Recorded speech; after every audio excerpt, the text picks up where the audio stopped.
Puspusan ang paghahanda ng lokal na pamahalaan ng Cebu para sa nalalapit na Sinulog Festival 2025 Grand Parade. Si Myrtle Pasigan ng PIA Central Visayas sa Balitang Pambansa. Patuloy ang paghahanda para sa Sinulog Festival 2025 na pinangungunahan ng pamahalaang lungsod ng Cebu kasama ang Police Regional Office 7 at Sinulog Foundation Incorporated.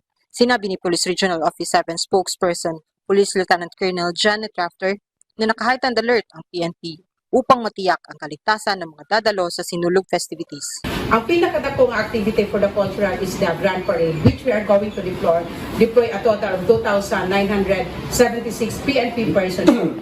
But then sa ato on the religious sector also, ang pinaka-finale po sa ato ang religious sector, which is the Solemn Foot Procession, we will also be deploying a total of 1,870. So actually assure nga we are really trying our best together with all the partner agencies to ensure the safety and the security of all those who will sojourn to join the celebration and to show their devotion. Ilagdaan din ni Cebu City Mayor Raymond Alvin Garcia ang executive order na naglalaman ng mga patakaran para sa mga establishmento sa panahon ng Sinulog 2025. Kasama rito ang mga regulasyon sa entertainment at pagbebenta ng alak. Mahigpit ding ipinagbabawal ang street parties upang mapanatili ang kaayusan sa kasagsagan ng selebrasyon.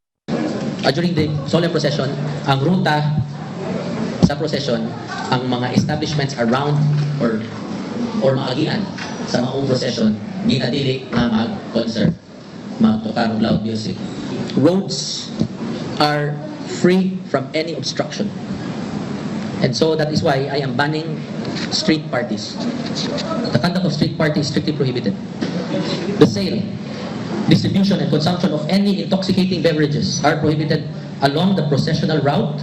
Ang ika-460 na Fiesta Senior at Sinulog 2025 ay gaganapin sa Enero 19, 2025 tinasahang dadaluhan ng milyong-milyong tao kabilang ang mga lokal at internasyonal na turista. Mula sa Philippine Information Agency Central Visayas, Myrtle Pasigan para sa Balitang Pambansa.